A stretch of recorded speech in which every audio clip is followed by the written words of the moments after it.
وَخُذِ الزَّادَ كَامِلًا فَاِنَّ السَّفَرَ بَعِيدٌ. Zadınızı tas tamam alacaksınız. Değişik insanlarla karşı karşıya geliyorsunuz. Donanımınız tam değilse, sizi ne diye katıyorum? Ya donanım benim tam değilse, kendim bomboşsam, aleme ne anlatacağım ben?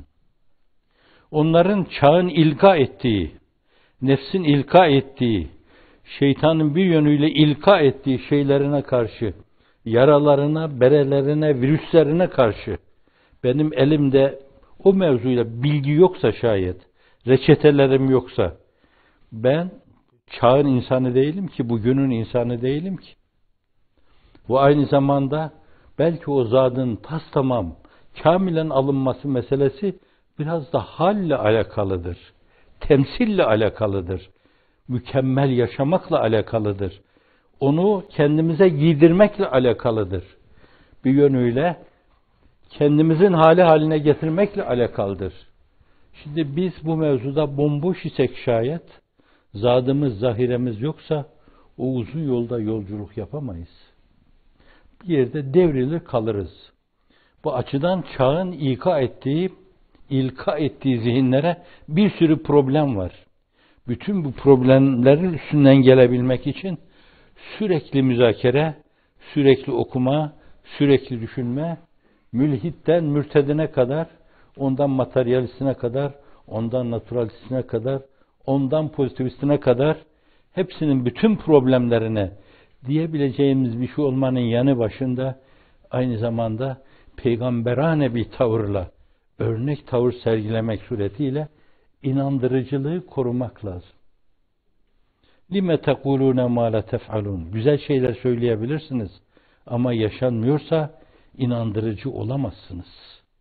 İnandırıcı olabilmek için yaşamak lazım. Sahabinin farklılığının arkasında olan şey budur.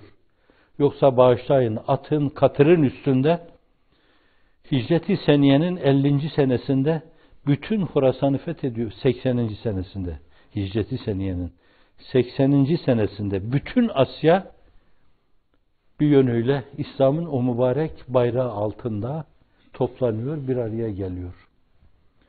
Levhalarda olduğu gibi hal ile halledilmedik hiçbir problem yoktur. En büyük problemlerin üzerine hal ile gittiğiniz zaman, sizdeki güzel hal ile, baktıkları zaman imrenecekleri hal ile, ütopyalardaki tiplerin haliyle gittiğiniz zaman imrendirici olarak, ya biz de böyle olalım, örnek insanlar bunlar, prototip insanlar falan diyecekler. Ebu Bekir'i, Ömer'i, Osman'ı, Ali'yi radıyallahu anhum elfe merratin, Hasan'ı, Hüseyin'i, Fatime-i Zehra'yı radıyallahu anhum elfe merratin gören insanlar tereddüt etmeden, ya bu adam böyleyse şayet Allah yok demek mümkün değil. Yüzünün tekallüslerinden bakışlarındaki derinliğe kadar, kulak kabartmasından Allah karşısında asa gibi iki büklüm olmaya kadar her halleriyle Allah'ı ifade ediyorlar. Bunun aksini iddia etmek mümkün değil. Dedirtmek çok önemlidir. Dünyanın değişik yerlerine açılıyorsunuz. Farklı kültürlerle karşı karşıya geliyorsunuz. Saffet, samimiyet, ihlas, vefa, sadakat, bütün insanlığa bağrını açma, herkese gönlüne girdiği zaman oturabileceği bir sandalye koyma, eğer o kadar zengin değilsen, o kadar engin vicdanlı değilsen, o insanlara bir şey anlatamazsın. O zenginlikte olmak lazım. Herkes istediğini sende bulması lazım. Bütün dilenciler senin kapının tokmağına dokundukları zaman arzu ettikleri ve istedikleri şeyleri elde etmeleri lazım. Etmeleri lazım ki yolun hakkı verilmiş olsun, uzun yolun. Dünyada ben de şöyle böyle kenarından, köşesinden bir şeye sahip olayım, malik olayım deme. Adamışsan adanmışlığın gereği budur. Tüccar var, sanayici var, yatırımcı var. Allah onlara uzun ömürler, işlerine bereketler ihsan eylesin. Sen iffetinle, ismetinle, istinanla, kimsenin bir şeyine el uzatmama gibi bir samimiyetle bu mevzuda müstahni yaşamak suretiyle Öyle bir kredi ortaya koyuyorsun ki herkes himmetini senin arzu ettiğin istikamette seferber ediyor. Koşup diyorlar ki bir okulda ben yapayım, bir üniversitede ben yapayım.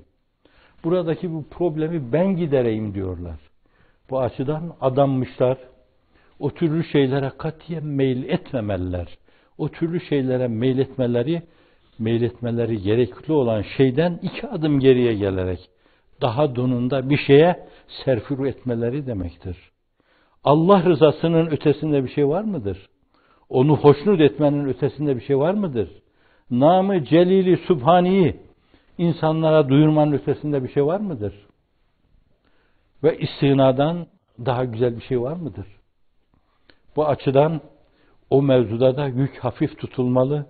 Zira yük hafif tutulmazsa o sarp yokuş aşılamaz. Hafizanallah.